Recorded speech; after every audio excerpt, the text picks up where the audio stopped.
Welcome to the True Stories of World War II podcast, where the stories are true and about World War II. I'm your host, Holden, better known on the internet as True Stories of World War II. Today I have with me Ryan, better known on the internet as Abbymilsurps. Go ahead and introduce yourself. Hey folks, I'm Ryan from Abbymilsurps, just off of the Instagram page Abbymilsurps. And so what I do is that I collect military surplus firearms and all kinds of other historical goodies, and I'll just post good quality pictures of them and probably provide a caption and whatnot. And I'm involved in that sort of community online as well. So that's the sort of stuff I do. Awesome. Great, sweet, short introduction. As I like to do with everybody, why I chose to have Ryan on the show today is he, like he said, is an active member of our Instagram Milsurp community, and I'd like to get those guys on. I've been a part of that group for quite a while now, and feel a little home there, you know. Ryan is an active shooter. He's a collector of Milsurp. We have a lot in common, and he also happens to live in Canada, so we're going to get his perspective on American politics from a Canadian. This should be pretty interesting. That's not something that you get every day, but you got it here first. All right. Before we get too crazy, as always, I want to give my shout outs. The first one, of course, is the Cascade Surplus. This is the third video in a row he is sponsoring. That's much appreciated. As well as Old Mauser Man, who specifically asked me not to give him a shout out, but I appreciate him and I'm going to do it anyway. Everybody else, if you'd like to be a sponsor of one of these videos, go ahead and send me a message on Instagram and we'll get you all set up. If you don't want to do that, that's fine too. All you have to do is keep watching the videos and supporting us. But for $1, you can sponsor one of these videos. And if you send me $5, I'll send you a sticker. Just remember, you don't have to do that if you don't want to. But it'd be awesome if you did. So without further ado, we're going to get into it. Like I said, mostly what we're going to talk about today is the fact that Ryan lives in Canada, and I'm really interested in getting perspectives on America and America's involvement in World War II and other global political issues from people that don't live inside of the U.S. because they get a totally different history education and they're exposed to totally different kinds of media sources. Before we get too far into that, though, we're going to get some basic information about Ryan. First, where'd you go to school, or where are you going to school? So currently I'm enrolled in the University of the Fraser Valley, just out in Abbotsford, British Columbia, just about an hour outside of Vancouver, BC. Awesome. And what are you studying? I'm doing a history degree right now, and I'm doing a visual arts minor, just painting, drawing, that sort of stuff. So, yeah. That's awesome. And that's another thing that Ryan and I have in common is we're both currently studying history.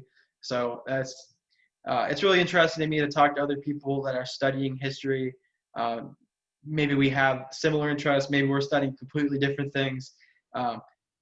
Like my focus is World War II and human atrocity and genocide, but I go to school with a lot of people who focus on things like medieval France and Imperial Germany. So it's always cool to see what other people are studying, because even though we're all history majors, we have a little bit of a different focus. So what is your focus? My focus has always been, it's been seasonal, to be honest. I mean, sometimes I'm interested in one thing and another, but recently I've been focused more so on church history and how that relates to how we study politics and morality and all that sort of stuff. So just tying in the Western tradition back to how we study history as well, yeah. And that's really interesting. I'm kind of with you that my views and what I'm studying has definitely evolved over time. I used to very specifically focus on Asia during World War II, and I have kind of widened it a little bit to include the whole war. So that's when a lot of people choose to focus on Europe, and my original focus was on Asia. So sometimes I have different perspectives and way of looking at things than people who have really focused on the war in Europe and Africa, because I came into that a little later. So most people go the other way. They learn about the war in Europe first, and then maybe if they're really interested, they'll learn about Japan too. But I kind of did it backwards. let's see what else. So I know I chose to have you on here obviously because you're a collector and you're active in the Instagram community. But Oh yeah. what exactly do you collect? So I mostly just collect the Milsurp firearms, so any kind of military surplus that's from the past century. But beforehand, I used to have a whole ton of hobbies when I was younger. So I mean, just collecting coins. Got into that. That's how I got to do silver stacking. Then the thing I've been Oh, that's doing, awesome. yeah. And then the thing I've been doing when I was much younger, when I was like 15, 16, is that I have a collection of frogs. Yeah, All right, man. so I used to breed a few species of dart frogs and sell them at the reptile expos and whatnot. But I've phased all that out, so that was just one more thing I had to worry about. So I'm out of that finally. But I'm happy just being in the Milsurps and whatnot. I mean, it's an expensive hobby, but it's something that if you do it right, you won't have too much worries about it and whatnot. So yeah, that's just kind of a short rundown of the stuff I've collected in the past and what I'm doing now. Oh, that's really awesome. I think I have a pretty similar backstory to collecting. I started with coins and stamps and books, but I really have a passion for coins and silver stacking in particular. I don't know about you, but I've been watching silver just go up and up and up It has lately. been insane. I remember it being at around $12 an ounce and just thinking, you know what? I'm going to go buy a half a grand of silver. And man, that paid off. Yeah. Yeah, I remember right as the pandemic was starting and silver had pretty much toppled to about $12 an ounce, and I was thinking to myself, okay, well I really got to get some silver, and I couldn't find any anywhere. I mean, it was sold out, or more likely people were like, yeah, we're not going to sell it. They just took it out of their showcases and Mhm. off their eBay stores, which I probably would have done too if I was in a seller's market. Um, but I've been into stacking silver. I don't really talk about it much, but um, I really enjoy the collecting like the 1 ounce silver rounds Oh from yeah. like all the different mints. So I have the American Eagles and Canadian Maple Leaves and gosh, Britannicas from England and Philharmonics from the Netherlands and all kinds of stuff. But That's some sweet stuff, man. I mean, the most recent one I got was last May when I was in the Czech Republic. I picked up a couple of the Czech Lions they have there over at the Mint in Prague. I don't Oh, have any of those. I'd like to add some eventually. yeah, I'll have to see if I could find one maybe and kind of send you one maybe. Oh, I don't know. Yeah. Yeah, at least some pictures. I've seen them, but I don't think I've actually seen someone that had one. I've just seen like on eBay and stuff. I think Mhm. there's a couple other ones on my short list. I don't know if you're how familiar you are with all these, but there's a South Korean and Russian, but they're more of like they're limited run. They're not necessarily selling for like the silver value. It's more of like a collector's value. Mhm. I try It's the to same sort of stuff with the Chinese pandas as well, right? right, yeah. And the Chinese pandas aren't actually 1 ounce anymore. They're a little short of 1 ounce. Okay. So I try to stick away from things that have like a really high premium. Like obviously with like the American Silver Eagles, you're gonna pay a couple bucks more than melt price. But the pandas seem to be like 12, $15 more than the melt price. And Mhm. at that point, there's nothing wrong with that, but you're collecting the coin. You're not necessarily collecting for the silver value. Yeah. Um, but uh, I'd like to have one eventually. No matter, no, nevertheless. But some of them are obviously some of these one ounce rounds are a lot more expensive than others. But Mhm. I think silver stacking is a great hobby because it's not like uh, it's going to be worthless, right? It's not like collecting baseball cards. Like Mhm. there's going to be It's an a return. investment. Yeah, there's going to be a return on your investment. And Milsurps, to a lesser degree, is like that as well, right? Where Yeah, absolutely. I mean, as long as you take care of them and you buy smart, like you don't buy Mosin and Gaunt's in 2020, you buy them 5 years earlier. Yeah. yeah, I bought a Mosin Nagant in 2020, Oh boy. but I was I'm I'm guilty of that as well. yeah. I mean, 5 years ago, I was getting ready for my senior year of high school, Mhm. so lots changed in that time frame. Well, actually, No, I would have just graduated high school. So I was getting ready. No, I was at boot camp. I graduated high school and left for boot camp about 3 weeks and 5 years ago. So that's Alrighty. that's pretty crazy. Yeah, I wasn't doing any gun purchasing in boot camp. Mhm. Um, I didn't honestly. I got into Milsurps pretty late. I was probably, and I want to say 21 before I bought my first Milsurp. Alrighty.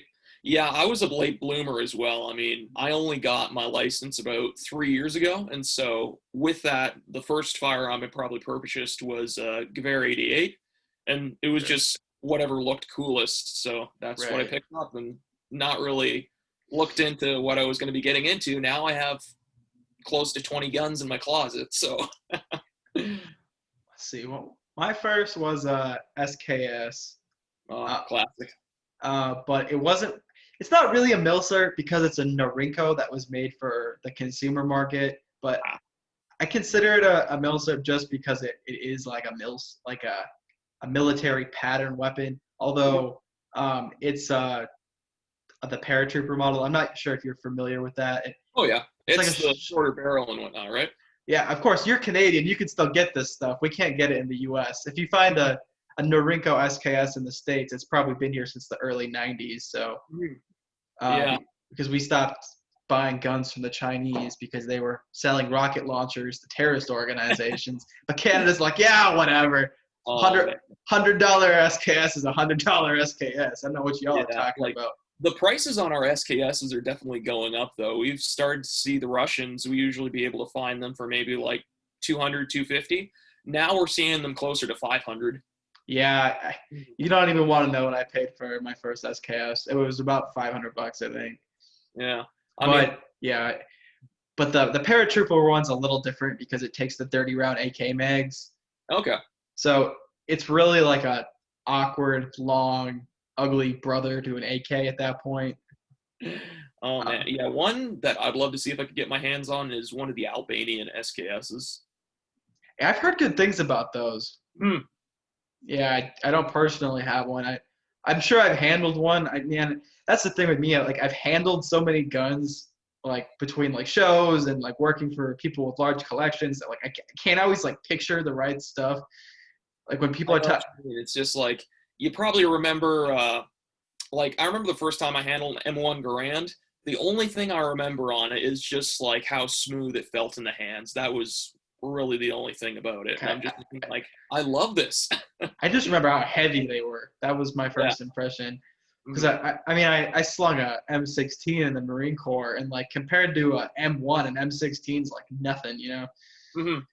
But like that's kind of where I still consider myself kind of a novice with the Milsurp stuff because like I know that like not all 1903s are the same, right? Like there's multiple like manufacturers and there's multiple models and they're made through a long time span with like slight differences. Like I know that much, but I don't know like all of those slight little differences. Like I rely on people like Black Sheep when I have a question about something like that, or obviously like other collectors too, but like.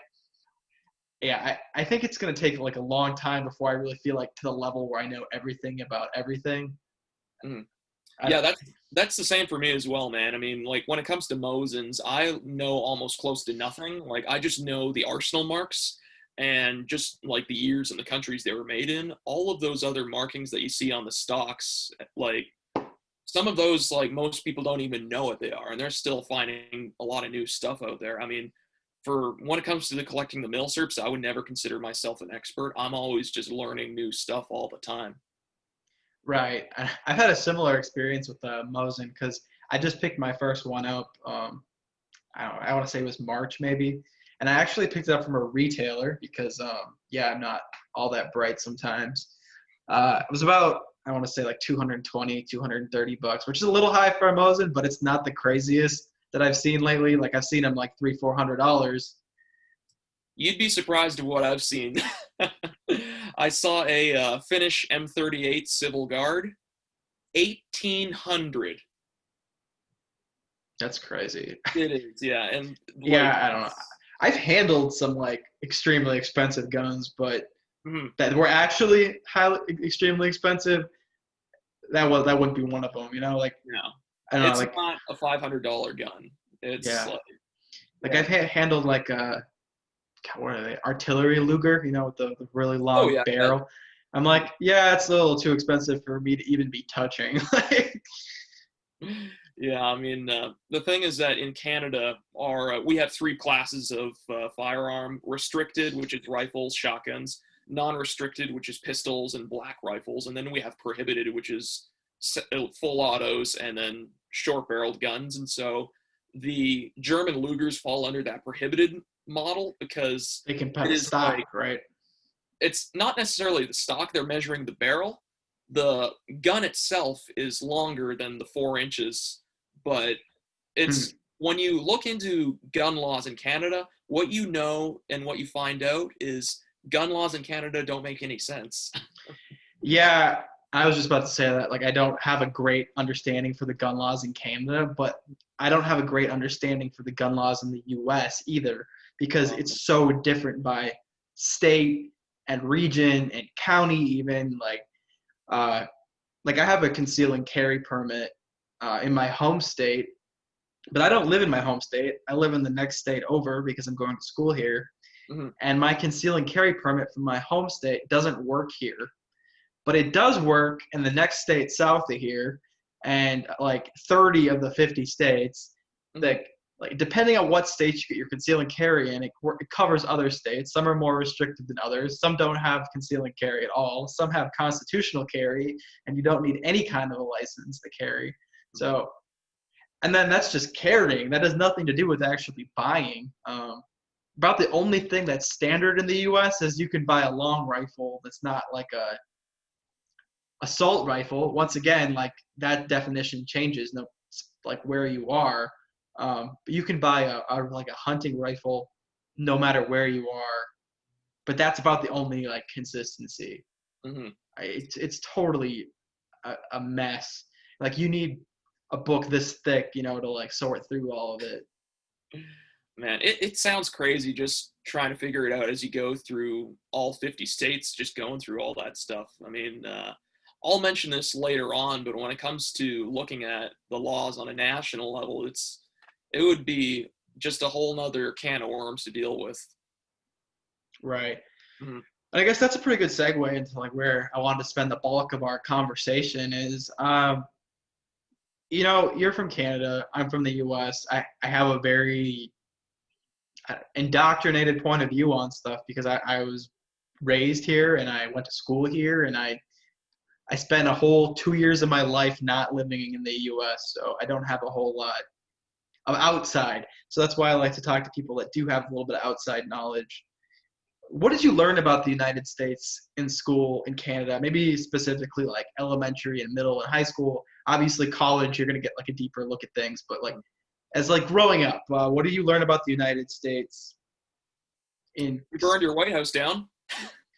Hey, we burned yours too, so I guess Yeah, it's a you fair, guys did it first. We did it for payback. right, yeah. Actually, we didn't. There were no Canadians that burned down the White House. That's just kind of like a patriotic nationalism sort of thing we have on our Canadian side as well. Right. But most of the stuff that I've learned from American history has always been focused from a Canadian perspective. So it's really only when it comes to certain relationships in Canadian history, like when it comes to the War of 1812, or when it comes to the Civil War and Reconstruction afterwards, and then World War I, World War II. It's just minor stuff like that. And then when we're focusing upon American history, like the Revolution, Civil War, and the World Wars, it's a very narrow talking point. So it always funnels back into that Canadian history. And the thing we also usually do is we're also focusing on how it connects to what's happening now. So we're always looking at current events and just seeing how this sort of stuff is going to be like seen in like 10, 20 years and whatnot as our political and moral compass shifts every now and then.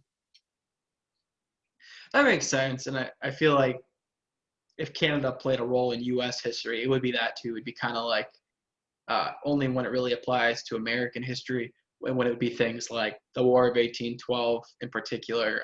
Mhm.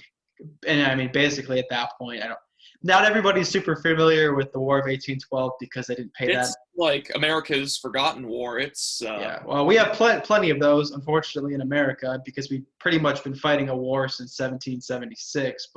man, yeah. Um, but for those of you who may not be super familiar with the War of 1812, it's basically the second American war for the War for Independence. Basically, England came back for round two. That's the best and easiest way to put it. Notably, the American national anthem was originally written during the War of 1812. Obviously, the U.S. drove the British out again because we're not currently drinking tea and eating crumpets. So that's about as important as that war is to us. We have plenty of other forgotten wars, though. We have the Spanish-American War, the Mexican-American War, Banana Wars, even Desert Storm, honestly. Like, there's a whole generation of people here who have no idea what Desert Storm is. But I digress. We're talking about Canada. So I know that Canada views their contributions in World War II a little differently than like most countries talk about World War II. How did you learn about World War II in Canada? For World War II history in Canada, I'm just going to kind of stop there and do kind of a back step to World War One. Okay. Because that's when we start to kind of have our national identity developed. So within World War One, as Britain goes to war, Canada's pulled along as well because we're still part of the empire.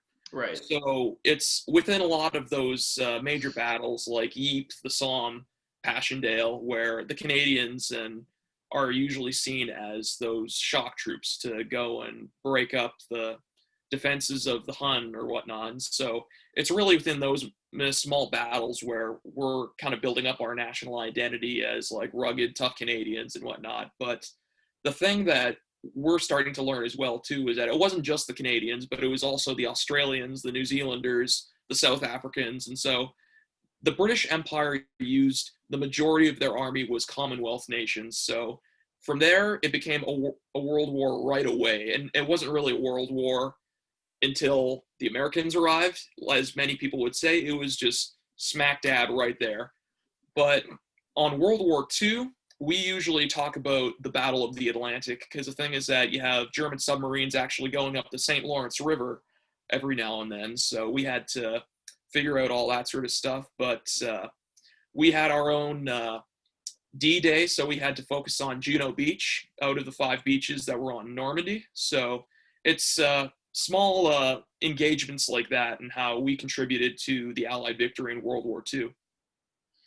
Right. I think that's really interesting to note specifically that, the U.S. didn't enter World War II until 1941, but Canada joined with the British in 1939. So there's a number of notable Americans who ended up fighting with Canada, and some of them eventually they joined the American forces after America joined the war, but a lot of Americans crossed the border into Canada to fight against the Germans, basically, as well as went to England to join up with the English to fight, which I think that's like a whole other level of patriotism to me, is like hating an enemy enough to like join another country to fight against that enemy.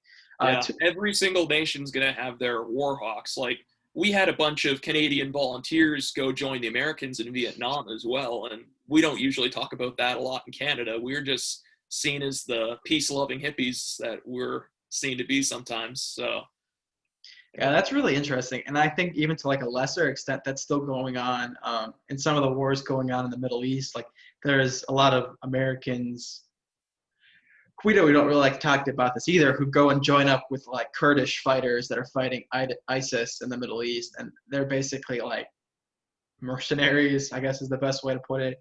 Well, but there's organizations that they totally draw from foreigners, like the French Foreign Legion, which basically anybody from anywhere in the whole world can go to France and join the French Foreign Legion, or attempt to at least. They have very high standards. They don't take everybody, but there's been some notable Americans who have went and fought for the French. Excuse me. Yeah, you have several famous Americans fighting in the Spanish Civil War as well. You have Ernest Hemingway fighting there as well. Yeah, and I think it's just like a crazy mentality to me because like at least in America, like this idea of like fighting a war is very like tied to like a national identity, right? So Mhm. we want to fight the Germans because they threaten our way of American life or our status quo. But it's a whole nother level to like go join another country who's being threatened because it's like you have to have some other kind of attraction, I guess, and like maybe you're looking for the fight, or maybe you're historically your family's from one of those countries or something. Maybe I could see that, but Mhm. like I guess it's kind of like the thrill of the adventure, though. What might attract some I would people. think that would be that more so as well. I'm thinking if I were in that position and just thinking about what I've read, it's more so that idea of going on the adventure and whatnot. I wouldn't really think of it within a deeper sense of, oh yeah, I'm just going out to war, gonna go off with my chums and whatnot, but it's more so building your identity and your character on that adventure, which is kind of the result of what happens. Like that's just my own personal thought though. Yeah, that's really interesting. I mean, I haven't put a whole lot of thought into it, honestly. I mean, the only reason like I really like I'm familiar with the idea like the Americans going to fight for the Kurdish fighters in the Middle East is like I had recently saw an obituary for ex-Marine, which is always kind of like piques my interest whenever I see ex-Marine because usually you're referred to like as a Marine forever, right? Like a Marine for life, or I don't know. It's kind of cheesy. Like honestly, I don't want to be put in a box for the rest of my life. I like to think of like, yeah, I'm a Marine, but there's also all this other stuff. But I digress. But this guy, obituary said ex-Marine, which is a little funny to me. But he had left the Marine Corps. I think he was part of some special forces group, maybe MARSOC, maybe the Raiders, one of the two. Maybe he was just a sniper. I can't really remember. But he had joined up for the with the French Foreign Legion, fought with them for a while, got out, and then he had joined up with the Kurdish fighters in the Middle East, had gotten injured, and then came back to the States, ended up killing himself. And it was kind of crazy. I was like, this guy had fought for like 3 different militaries in 3 other countries and like countless firefights and conflicts, and then he ended up taking his own life, which really, I guess, I mean, it speaks to the terrible like demons he must have been dealing with, and Mhm. I don't know. Yeah. One other book when it comes to studying the mindset of a soldier is a book by Lieutenant Eugene Grossman called Killing, the Cost and Effects of Killing Upon War and Society. So, what Eugene Grossman does is that he's focusing upon that mental state that a soldier is in when it comes to killing. And his main thesis is that humans aren't naturally, as a species, wanting to kill one another. So, he's pointing out to times in history where you have the Roman phalanxes and whatnot, but they're not killing each other in battle. The most of the killing they had back then was when the enemy's on the run. And you see the same thing in the Civil War where they're shooting right over people's heads. They're not actually shooting at people because they're firing just in a straight line just to intimidate them. But it's not until you get to the 20th century, World War II, and Vietnam, where you see people starting to be more, I wouldn't say trained, more so a proper word would be conditioned to Right. actually kill people. You see that a lot in Vietnam. Like when you look at the memoirs of, pardon me, who's his name? Not Eugene Sledge, Philip Caputo. When he's in his Marine Corps classroom, he's just drilled into him killing is fun. Killing is fun. We're meant to kill. And it's just that sort of state of mind that he explores in that book. Anyways, back on to World War II and whatnot. So, Yeah, that's really interesting. hmm. You know, I kind of want to get back to like, I mean, why personally I'm so curious about hearing what it's like to learn history in other countries. And I mean, I think to me, it's like an American history education is so like connected to the history of America and maybe the narrative of American history, not necessarily the truth of it, but like the romanticized American history. So Mhm. I'd be really like, I'm just curious like what would be different for me personally if I would have learned about America in Canada or in England or Australia or somewhere that's it's similar enough to like the American way of life, where like you'd be able to like understand it a little differently, but still like not too crazy far from like how I might understand it.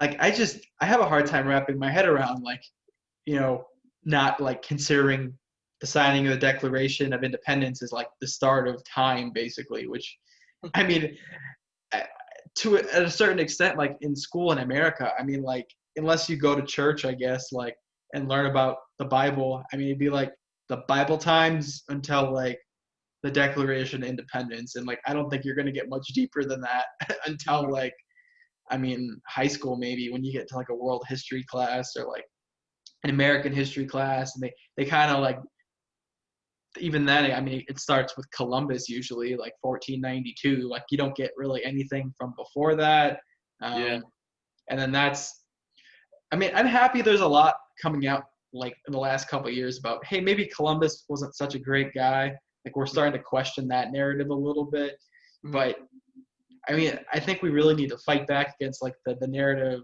that's taught in American schools where like America is the only history. And like you might get a world history class in high school. Like I had one, um but that's it. I mean like one class in 12 years, like that's your exposure to world history, like Yeah. outside of the American bubble.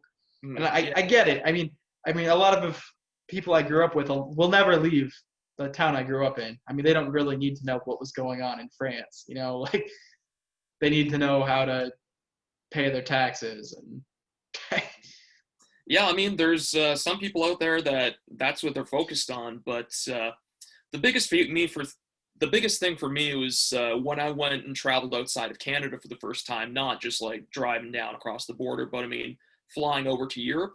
That's where I feel like my horizons is really kind of grown there, and so I was able to expose myself to different historical traditions as well. And in studying history, that's when I started to realize maybe it's more important to look not on a national level, but more so on a political and moral level. So when looking at the Western tradition, you're just looking all the way back to the original Jewish tradition with the Hebrews, working your way from Greece to Rome and then into early Christendom as well. And so what I do is I try and focus upon, okay, what actually made Western civilization? And the thing you got to focus on too is that we've never always just been isolated communities around the world.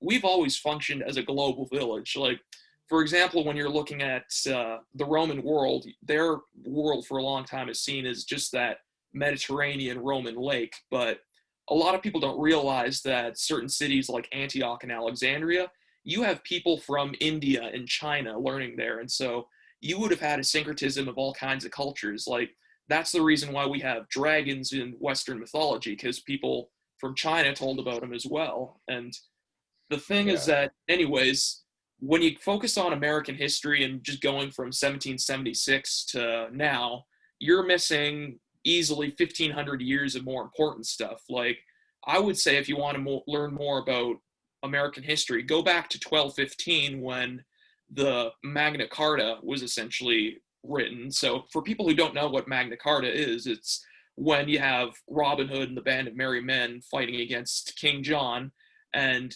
John is essentially forced as king to bow down to his lords and nobles for because they rebelled against him. And so this is essentially the birth of Parliament. And for American history, if you don't focus upon that English tradition of politics, you're going to miss out on so much, because the right to bear arms is something that is as old as like the English tradition as well. And same thing with freedom of speech and all these other things as well. They aren't anything new within the American tradition at all. And I think that's really fair. And you know, I think the fix to that, honestly, like a lot of the stuff you just mentioned is really familiar to me because I just went through like Western Civ 1 and Western Civ 2 in like the last year or so. I think the way to fix this stuff in America would be to introduce like Western civilization classes Mm-hmm. at in the high school level. And like it's kind of funny, right? Because in college, they talk about like the Western Civ, like perceptive being like so small because it kind of ignores like what was going on in Asia. But I think like even just introducing Western Civ to the U.S. would like open things up completely. Totally, man. I mean, Yeah, it's some insane stuff when you look into it. I mean, when you look, we essentially get a caricature of our history, and when you look into that Western civilization route, you get so much more of a full picture. Like for a long time, we've always just kind of thought like Rome was like the pinnacle of the West, and then the Dark Ages happened, and we kind of start from scratch again. But when you're looking at that picture, you're essentially just seeing a caricature of history. But what happened is that after Rome fell, you have the barbarian and the Roman cultures merging together to create medieval Europe. And so you have people trying to still hold on to Roman ways of life and all kinds of stuff. Like when you look at, for example, the Holy Roman Empire, they have a Holy Roman Emperor. So they're still trying to hang on to what essentially made Rome great. And they're still focusing upon Greco-Roman mythology and hold on. Hashtag make Rome great again. Okay. Oh, yeah. Oh, man. Yeah. One book that really has helped me to explore the Western tradition is The City of God by St. Augustine. It's what he does is essentially go into why Rome fell and what made it into a destitute nation. And so what Augustine does in there is focus upon all the stuff that's made Rome bad. He focuses on a lot of Christian and Jewish theology, because when we look into our politics and religion, this is essentially what makes up the Western tradition. And so I feel like when it comes to that sort of stuff, even if you just get a little crash course of that, it's going to be so important when it comes to understanding like who we are as like an Anglo-American tradition, what we have now. I personally blame Cleopatra for the fall of Rome, but I mean, that's just me. I mean, Oh, man. Yeah. Augustine, he said that Rome was pretty much screwed from the start when they went from a king to a republic, because what Augustine was saying is he was relying on Plato's, because in Plato's Republic, he talked about the demise of the state. So he talked about how when a kingdom turns into a republic and a republic into an empire, you're essentially going to have the state devolve into a state of chaos.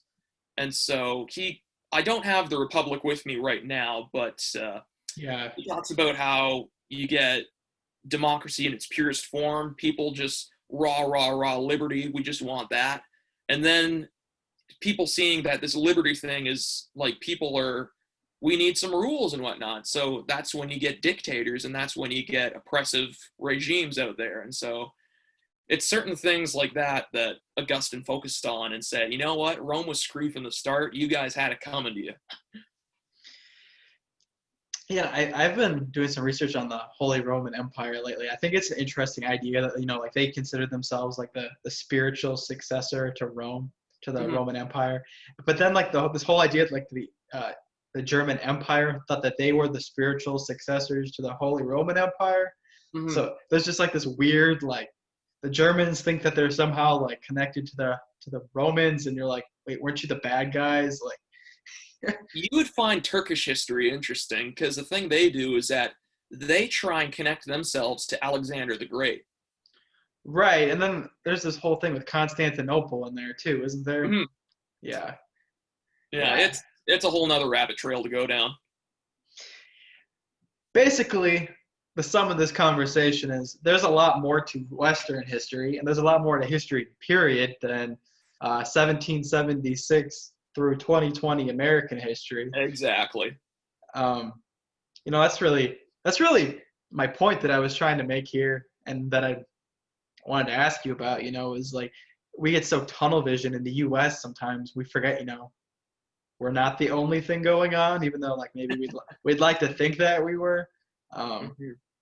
But I mean, I guess I have one more just like Canada specific question. So like in the U.S., there's a lot of emphasis on the presidents, right? Like, Abraham Lincoln was the president during the the Civil War, right, or FDR, World War II, that kind of thing.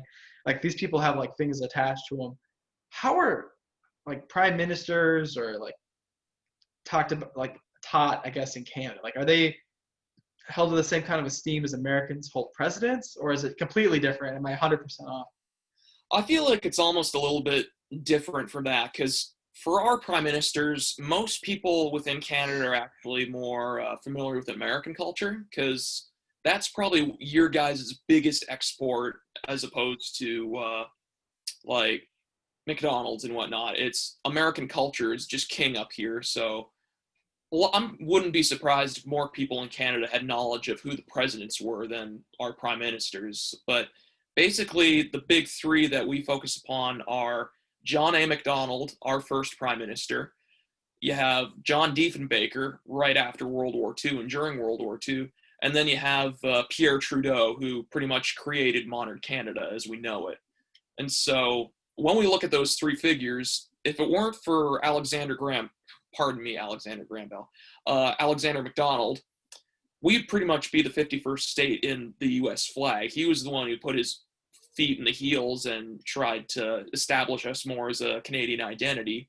And he was the one who now he's starting to kind of be canceled like Washington and Jefferson now because he created the policies of the residential schools in Canada. So we're starting to look a lot more into our Canadian history and look about how our Canadian federal government has done some bad things. And I feel like that's the sort of stuff that you guys might deal with as well when looking at the slavery issue as well. It's just kind of a awkward thing to talk about. But when it comes to the prime ministers, we tend to focus on just the very important guys. So, I mean, most people probably would only know John A. Macdonald and Pierre Trudeau, because, I mean, right now Justin Trudeau is in power, and so most people know about his dad for creating the modern idea that Canada is this nation of diversity. And so because of that, we've become known as one of the first post-national states where Canada doesn't actually have a national identity. We're focusing more upon that idea of diversity. So a lot of people within Canada, especially in the bigger cities like Toronto or in Vancouver, that's their main curriculum they focus upon. But within these smaller areas, like within the Fraser Valley, just outside of Vancouver, we're starting to kind of go into more homeschooling and whatnot. And so we're focusing on Canadian history because, I mean, we have some amazing stuff to learn about our nation, but we're still kind of having a lot of that pop history overshadowed. And it's something that I feel like we need to focus on a lot more because we're starting to sort of become a satellite country of the United States, I feel, when it comes to our culture and politics. So that's kind of my opinion on Canadian versus American history. Yeah, I think that's a really interesting take, and honestly, I haven't heard your perspective before. And once again, I think that's probably because America's very self-involved. We're not really aware of what's going on in Canada. Like honestly, 99 out of 100 Americans couldn't tell you Canada's relationship with England and the UK. Like they would be like, well, there's a queen on their money, but I don't think that they're part of England, but they must be. I mean, the queen's on their money, right? Yeah. One movie I'd recommend is Canadian Bacon by Michael Moore. Okay. Yeah, I'm familiar with Michael Moore, but not that one in particular. Yeah, Canadian Bacon, it's a comedy. It's amazing. Interesting. I'll have to check it out. Well, I kind of want to switch gears now because when I asked you what you'd like to talk about, you brought up that there was a book that you really wanted to talk about. And there is. Yeah. I know I want to try this out. I haven't really done a book talk on here yet, but we're going to give it a shot. So people listening, if you like the book talks, let me know. We'll get some more of those going. If you don't, let me know too, and we won't ever do it again. So, all right. The book you told me is Fateful Choices by Ian Kershaw. And I am not going to give any kind of a synopsis. I might jump in here, but it is 100% you, man. Alrighty. Okay. So basically, for those who don't know who Ian Kershaw is, Ian is one of the top foremost historians on World War II, Hitler, and the Holocaust. And so he's written several books on the subject, and he's probably one of the top historians within that field. So this book, Fateful Choices, focuses upon 6 of some of the more famous figures within World War II, and really dives into what's going on in their heads and looking into the decisions that they could have made, what they were thinking at the time, and what the consequences of their actions were. So when we look at Hitler's plan for Operation Barbarossa, we look more into the philosophy of, okay, what made Hitler want to have these thoughts? So we look into the history behind Hitler, and we figure out, okay, Lebensraum, this idea of this living space, was born in the 1890s prior to World War I from German nationalists. So some of the stuff that we know that Hitler talked about isn't brand new at all. It's really a leftover of late 19th century imperialism. But we also focus upon more stuff when it comes to his decisions in World War II. We know for a fact that he wanted to launch that racial war against Jewry. So he focused mostly on the Eastern Front, so Operation Barbarossa, because he wanted to create that living space and propagate that idea of the German master race. So when we look at his plan for World War II, that was his priority. But contrary to what a lot of people think, right after invading Poland, Hitler was declared war on by the British and the French, and you had this period known as the Phony War, where there was no real fighting along the Western Front for about a year or so. And the reason why is because Hitler didn't exactly want to go to war with France and England. So once he got news of them declaring war on him, he's like thinking, crap, like this was unexpected. And so when you're looking upon the decisions of these world leaders, you're really focusing upon this great man versus systems approach to history. So it's important to look at figures like Winston Churchill, Joseph Stalin, and FDR to realize, okay, these are unique individuals in history, and they've made all kinds of contributions that can't be summed up within how a nation works. But you also focus upon in Kershaw's writing of what kind of thoughts were molded by these people. Like, for example, Churchill is very much a 19th century figure. He was at one of the last great cavalry charges in British history at the Battle of Omdurman in 1898. So much of his philosophy and ideas are built upon 19th century British imperialism. And ironically, trying to save the British Empire in World War II, he destroyed it, that's my perspective. But yeah, when we look upon a lot of the decisions and ideas that Kershaw puts out, we're really gaining a wider perspective of how history works. It's not some simplistic narrative that we get sometimes, and we really focus upon all these different possibilities. Not so much a alternative history, but what were people thinking at the time? Like, what if Hitler, for example, got Franco involved in the war? He probably would have had a war that would have more of a Mediterranean front as opposed to a front on the Western theater. So it's certain decisions like that you focus upon in there, and just recognizing, okay, what could have happened there? But the alternative history isn't Kershaw's focus. It's more so looking into the individuals and the systems of how World War II played out. So that's something I feel like a lot of people, if you're really interested in a thick book like this, you can find some gold nuggets in here of just how people made their decisions and just the origins of certain ideas on Japanese imperialism, or upon getting a better idea of how certain policies worked. For one thing that's helped me out is that Kershaw described Japan's war aims as mostly being within the Chinese theater, and that's exactly what they wanted to do. But when you look at a lot of like just the very basic history of Japanese World War II involvement, you just think, okay, they're an empire, they want to conquer stuff and everything. But what Kershaw does, he focuses on Japanese politics and what designed that war policy. So essentially, Japan wanted to create their own version of Lebensraum and utilized China as their main power plant for creating the empire. And so a lot of what you focus upon in Kershaw is focusing upon, okay, what led Japan to go to war against the US? And you focus upon the idea of, okay, Japan has no natural resources, so they're just kind of conquering, doing the island hopping business. But it's interesting because the thing is that you get their perspective on it as well. Kershaw goes into the diaries of Kono, Tojo, Hideaki, and all of the other cabinet members that were more involved, and you get a bigger context that it's not, you don't get as much involvement in World War II by some of the bigger figures like Mussolini, Hitler, Stalin. You focus on other people in there like Ribbentrop, all these other guys like Lord Halifax, and how they had a hand to play in it as well. So back to the Japanese theater as well, though, too, is that he shows their perspective of how they're going to be seen within this conflict, and they're thinking of it essentially that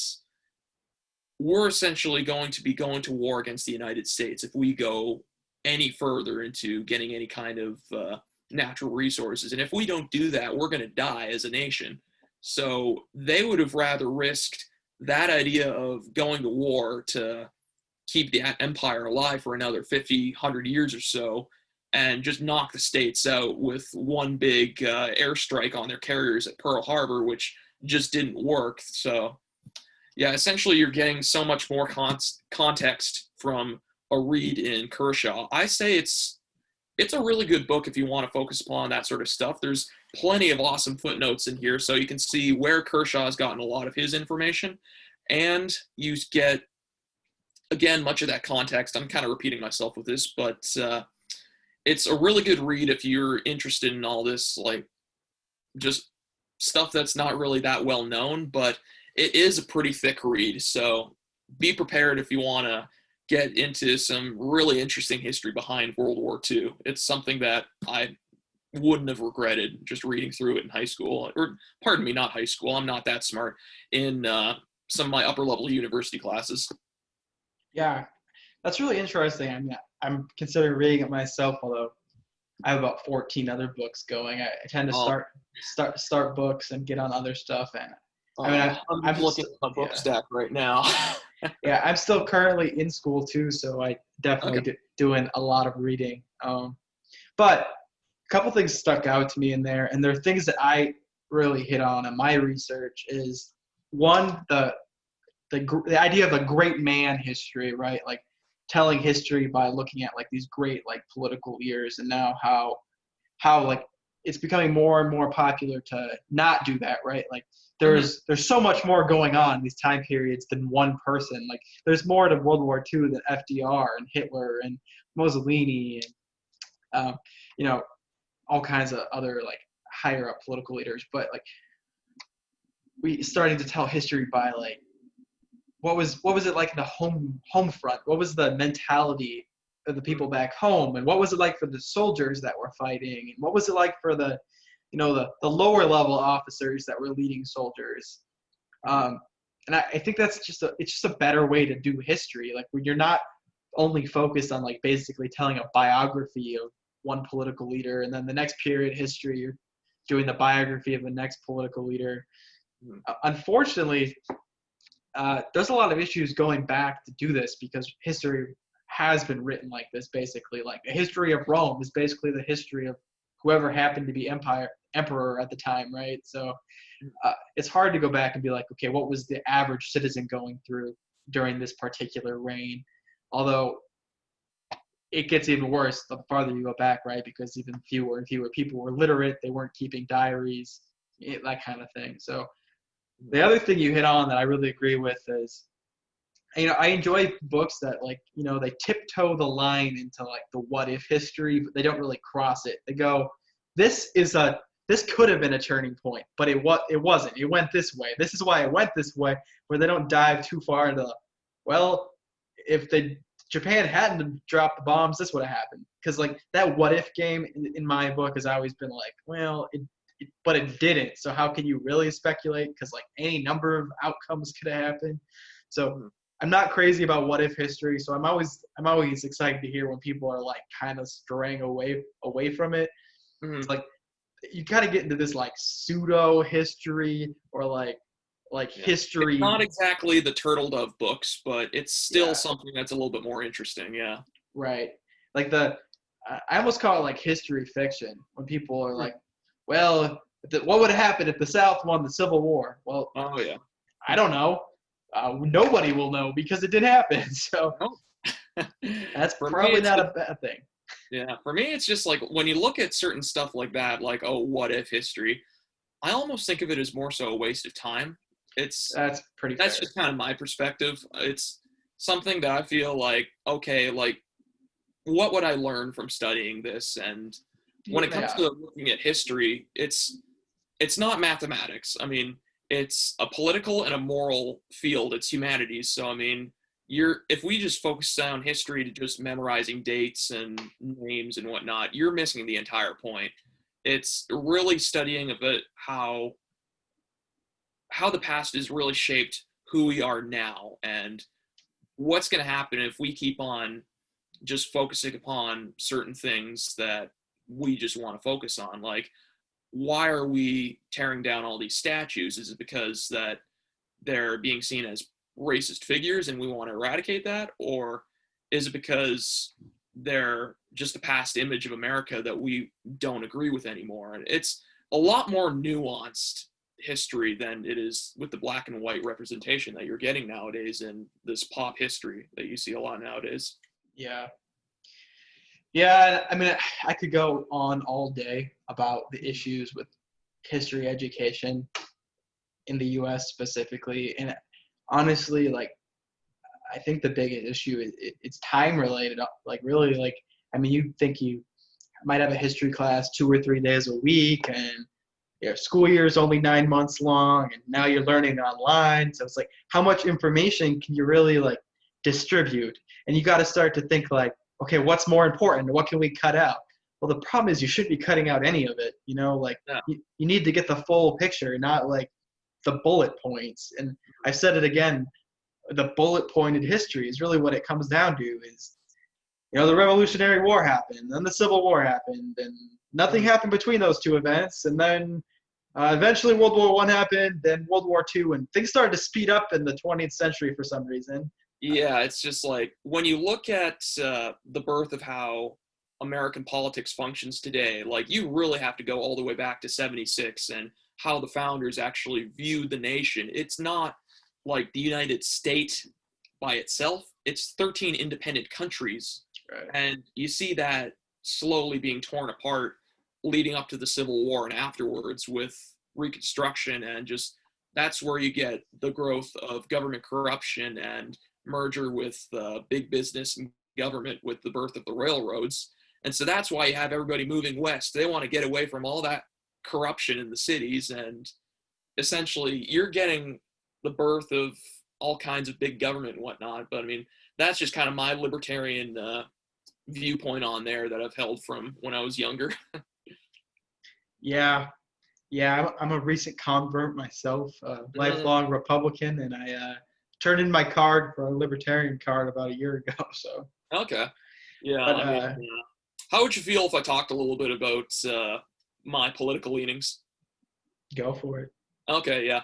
Because when I was younger, I mean, I'm pretty much raised in a fundamentalist Christian household. And so the thing is that I've always just grown up like super conservative and like my mom's from the States, my dad's from Canada. So I do have some familiarity with American politics. But for a long time, I always just thought, okay, Republican equals conservative, Democrat equals liberal. But when you look at American politics in the past, that is not true at all. When it comes to looking at the different sects of the Republican parties, like the neocons, the paleocons, and all these guys, it's just like it really muddies up the water. And just having this idea of a two-party system really screws stuff up as well. Prior to that, I became a libertarian more so in my teenage years. I feel like everybody has that edgy libertarian teenager age. But right now, I mean, when it comes to my perspectives in politics, I'd say I'm more so paleo-conservative leaning and whatnot. But I'm still learning stuff, and I mean, I doubt that my political leanings are going to be changing. Uh, Pardon me, I doubt that they're going to be staying stagnant for a Right. while. Yeah. I mean, you're always going to be changing as an individual. I mean, if you're not changing like your perspective on certain things, like you're not growing as a person. That's not to say that you need to flip flop, but I mean, it's important that you expand your horizons about how certain things are. You don't want to just be in one camp. Like, for example, I mean, I used to be vehemently pro-Israel and whatnot, and just kind of exploring like that Amnesty International friends that I have. I mean, I'm starting to recognize, yeah, maybe they're doing some bad stuff out there and whatnot. Right. And I understand that's some more Yeah. controversial stuff, and so I'll just kind of close the lid on there for now. Yeah, and I haven't really gotten into my own political leanings too much, really, just not to step on any toes. But I mean, that's kind of what my political leanings are. Is I don't want my toes stepped on, and I'm not going to step on yours either. So, Live and let um, live, man. but honestly, like I'm one of those people who says, I didn't leave the Republican Party. The Republican Party left me, and that's I think is really true in the U.S. And as you study politics, like you don't have to get farther back than like political science 101 in the US. You will learn that like up until like the 1980s and 1990s, like Republican and Democrat didn't mean what they mean now in the US. Like Yeah. you could vote like you can look this stuff up. There's charts that show like whether or not Republicans were voting with their fellow Republicans, or if they were crossing the aisle to vote with Democrats on certain bills. And like you can look at these graphs and see that they were crossing the aisle like 80% more in the 80s, right? So instead of a red and a blue, it was much more purple. But now it is the exact opposite. Like everything is completely partisan, even things that should be partisan, like healthcare, right? Like I mean, stuff like it's everything's become so political, and Yeah. there's no like bipartisanship and people working together, like the U.S. parties went from being like basically two central parties to being completely left and completely right, and it's left a lot of people in the middle going, I don't fit into either one of these, and I mean, and that's the Libertarian Party in the U.S. is gaining a lot of traction, and the media is so like against anything that's not completely Democrat or completely Republican, so you wouldn't think so, but like if you talk to like people on the street, like I've heard the word libertarian more in the last 6 months than I had in my entire life, Yeah, I mean, for me, like when it came to libertarianism, I was really converted into it when I was younger, just listening to Ron Paul and whatnot. But I feel like the Libertarian Party, it has its own problems and whatnot. I feel like the only way it survives is really off of the attention that it gets during each political cycle. I feel like you're not going to see a major political candidate go and be voted in office in certain areas in either state or for the presidency, I don't think. But it's important to have those avenues of political thought because it keeps people in check. What I foresee happening in the future is libertarian candidates leaning into the Republican Party, getting elected, and declaring themselves libertarians once they win political seats. And we've started to see that in the U.S. The guy's name is escaping me right now, but he was Gary Johnson. Maybe, I don't know. He got elected as a Republican. He was in the House of Representatives, declared himself libertarian. Rand Paul. Yeah. Yeah. But I would be surprised if we saw more and more in that, honestly. And to me, it's just like something's gonna give eventually. The two-party system in the U.S. it's like more broke by the day, basically. It really is. And I really didn't want to jump into politics here, but I mean, it is what it is. Worries, man. I mean, it's all good. I think I feel like a lot of people do. We're just tired. It's time for something to make more sense with the political landscape in the U.S. And I don't know. I have to like ground myself sometimes and like just like remind myself how worse things are in other places in the world just to be able to like deal with things going on here. Like I have to be like, okay, well, there's still slavery and genocide going on in some places, so that's worse than what we're dealing with. But it's still you turn on the news, man. It's just like it's awful.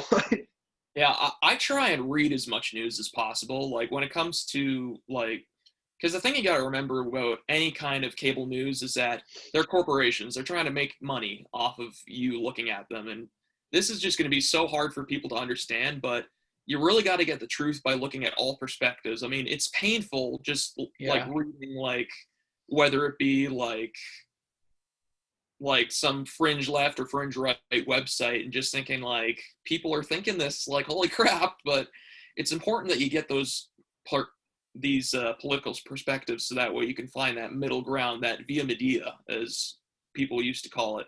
yeah.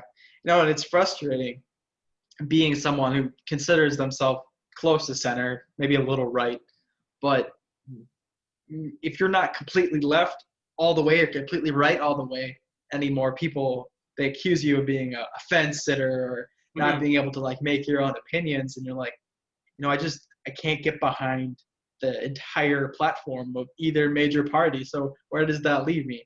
I have to pick the least of the worst evil forever for the rest of my life, Mm-hmm. And that's Yeah. why other countries have 12 political parties because like I mean, it's really frustrating, and that I hope for the sake of the United States and the future of this country that like we start to change it up a little bit. Like we totally rethink how we do politics, and I mean, Yeah. there's other things that I think are promising that are starting to take on in some places where I can't think of the word. It's like list voting or something along that line. But basically, like you can vote for your top two candidates, right? Um, but you can get like 10 people running and you vote for your top two and they eliminate people. Well, you the downside is you could end up with like two Republicans running against each other, right? But um, Mm-hmm. all right, rank choice voting, that's what it's called. Gotcha. Alrighty. Um, but that's just I think we need if not like a complete system change, something like that, where we're really like re-looking the way that we elect people and making it easier for people that don't fit like neatly into one political party to A, run for office. Like if you're not a Democrat or a Republican, good luck. And B, to vote for people you care about. Mm-hmm. So Yeah. I mean, when it comes to seeing the political change in the States, I feel like we're already kind of seeing that right now because right now, a lot of Americans have this nationalist perspective. They focus on the United States as one giant country, when in reality, if we were to if we were to go by the standards of the founding generation, right now we would have been 52, or pardon me, 50 countries individually. Right now, the United States is seen as one giant nation. It's, right, I feel like, an issue of nationalism where one person thinks, okay, we need to run this entire place like New York or California. We're not going to run, like, for example, like, if you want to run Minnesota like Minnesota, like, go ahead. That's how it's supposed to be. Like, the states were originally founded to where the point, like, you didn't care who the president was. You just cared right, about your governor and whatnot. People are right. starting to think locally and act locally now because they're starting to realize that state governments can be just as bad as a federal government. And so that's starting to get people to think about who they're actually voting for in state elections, which I think are a lot more powerful because you have much more of a say than you do on a federal level. Right. Local and state elections are incredibly important. And I mean, it scares me sometimes, like when they're talking about, political, like local politicians getting elected by like margins of like 100 votes. And Oh my goodness. That's scary. I mean, it's just like people don't even realize the importance of it. I mean, like, that's how you get people like Ocasio Cortez into power when people just don't vote in their local elections. It's just like, well, anyway, yeah, I mean, there's even like, I can't think of the guy's name. I think it's like West Virginia. There's like a KKK, like, uh, leader who's serving as like a state senator or something. oh yeah, I know the guy. uh, Yeah. like at state level, but still, it's like that was like a pure like nobody knew what was going on. Like there wasn't other options. People weren't voting. Like it's Mhm. just like perfect storm, and like it's one guy, but like I mean that stuff could spread. And I live in Minnesota. Minneapolis is here. I live very close. You know, there's a lot wrong with this state, and I'm not gonna get into it. Like I honestly like I have no interest in like just like debating this, but Hey, no worries, man. I mean, that's a whole nother can of worms. but I it doesn't matter what side of what's going on here you're on. Like change needs to happen no matter what. Like the political leaders here are inept to say the least. To say the worst, they have no idea what they're doing. Yep. But you know, you could 100% support what's going on here, 100% be against it. You're going to believe that because they couldn't appease anybody. So we're starting to have some similar situations happening up here in Canada, because the thing that's happened is that originally with our Canadian Constitution, we have some Americans who helped to write it. Like, for example, Judah B. Benjamin. He was one of the governors of one of the states in, I believe it was South Carolina during the Civil War. He fled to Canada afterwards, and he helped to kind of instill a sort of federalism within Canadian politics. And so after Trudeau was reelected for a second time in Canada by a small margin, so it's what's called a minority government, where you basically don't have the majority vote, but you just have it. But nobody else does, right? Yeah. And so the thing that happened is that Alberta, one of our other provinces within Western Canada, said, you know what, we're going to secede from Canada.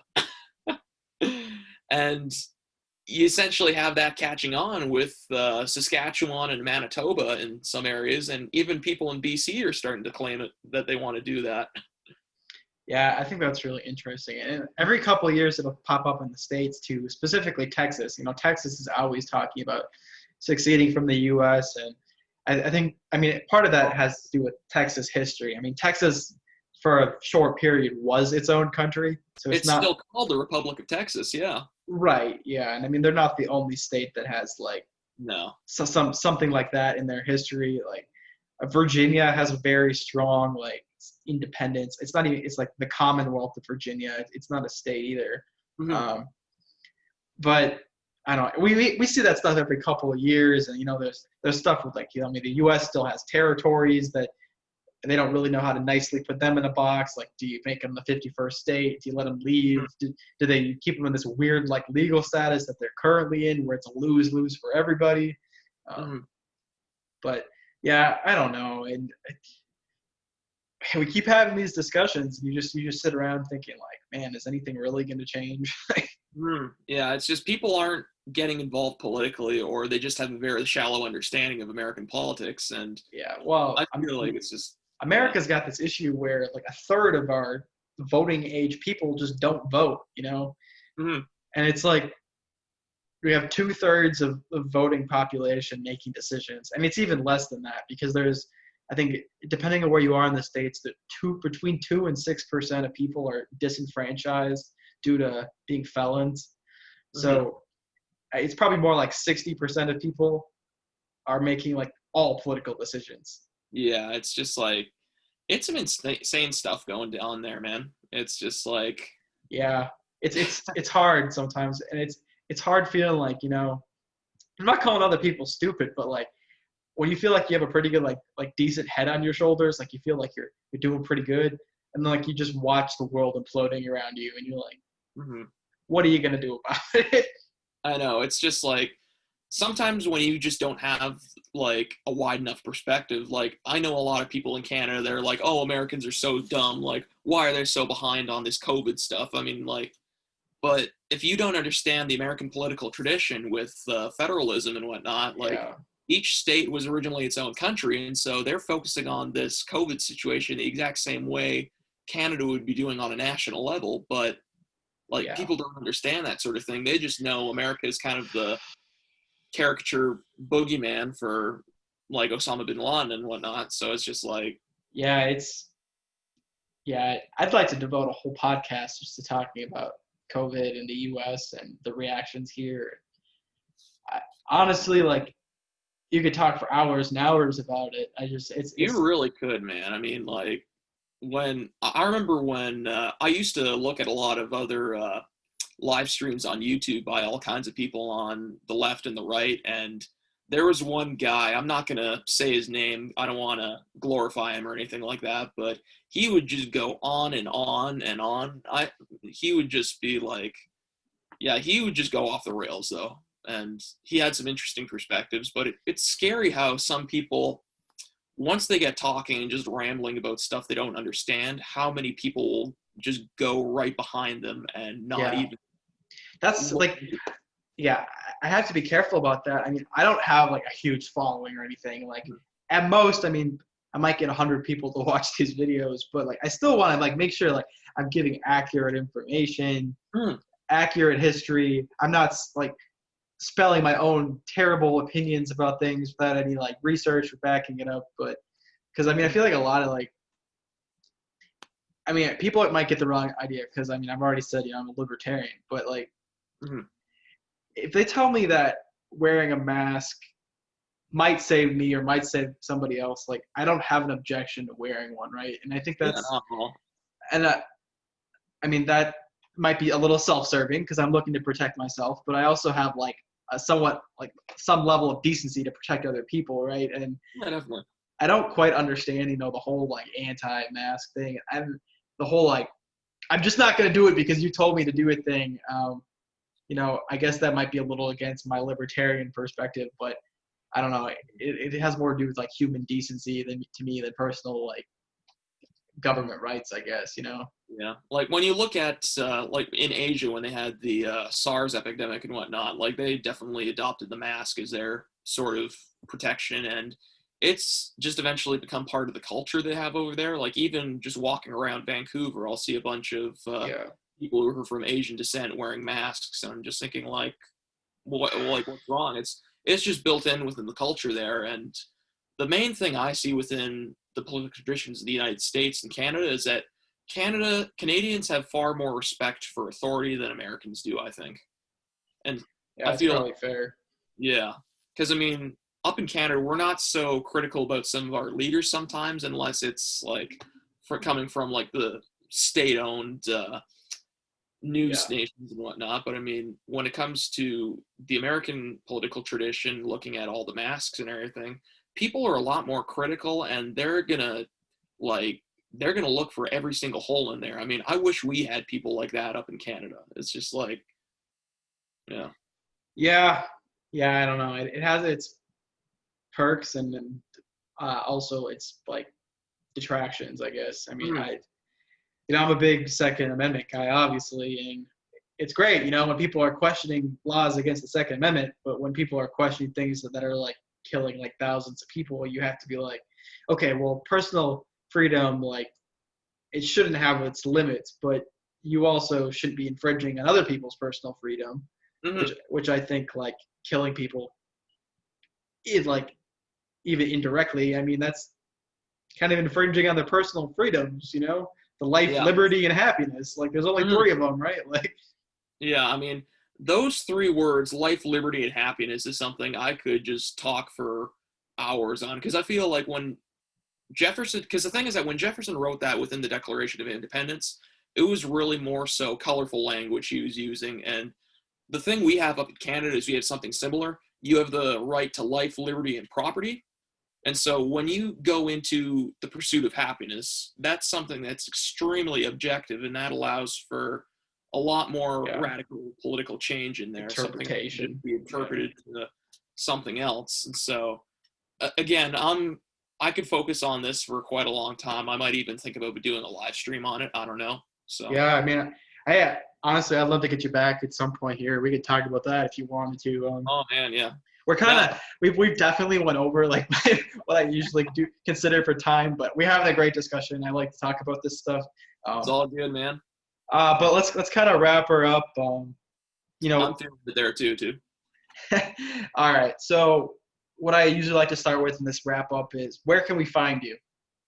So you can find me on Instagram at Abbymilsurps, and that's pretty much my page on Instagram. I mean, that's the one I'm most active on, yeah. Awesome. Let's see what else. So this is where I like to call the business part of the show, the last couple minutes here, where we do business, right?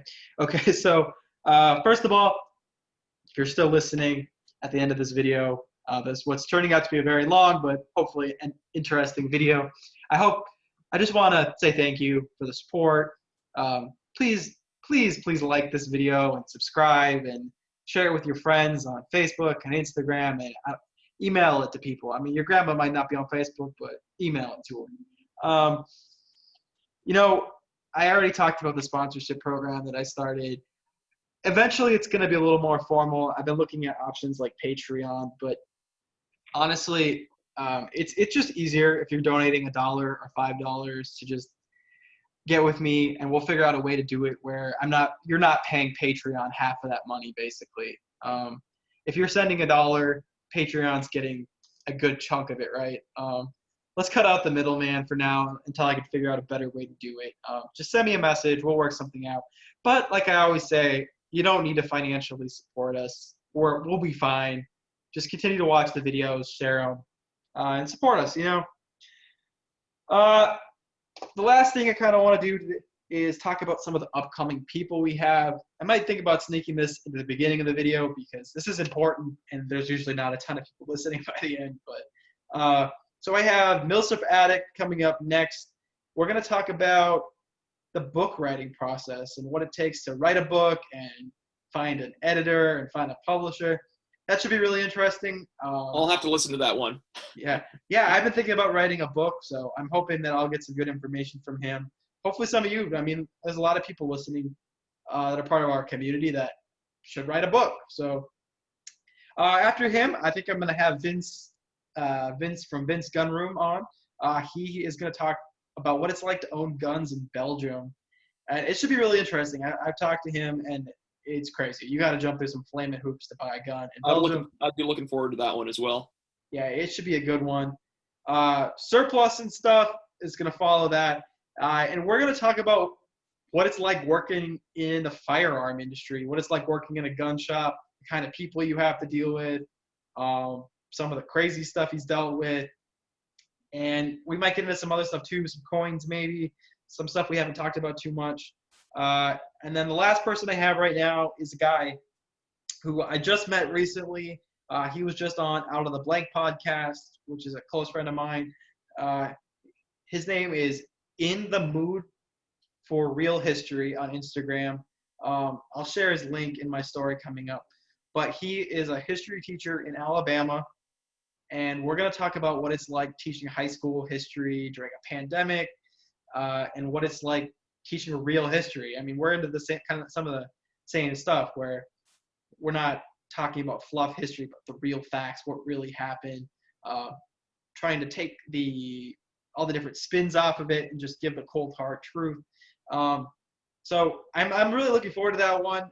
He's not somebody I've talked to very much, so you're going to get the 100% real, unfiltered version of that, and I'm really looking forward to that. Other than that, I got 4 people in the next week. I'll be working to fill up the next week in the next couple days here, but I'm also going to be on the road, so some of these podcasts are going to be all over the place, but it is what it is. We're going to do what we can, get them uploaded. You might get some old stuff that I haven't posted yet. We'll see what happens. Everything's up in the air right now. Other than that, do we have any closing remarks? Thanks for having me on the podcast. I mean, it was a blast just being here talking about stuff. I mean, it was fun to go off on a few rabbit trails, kick every dog we see and whatnot. So yeah, I mean, that's part of the attraction, I guess, the podcast. You never really know where it's gonna go. And like today's no idea it was gonna go into politics, but that's all right. Hopefully people will not hate us, but it is what it is. I get enough hate already, so I don't really care. All right, that's going to be it for today. Be looking for the next upcoming podcast in the next couple days. Don't forget to like, subscribe, and share this with your friends, and have a great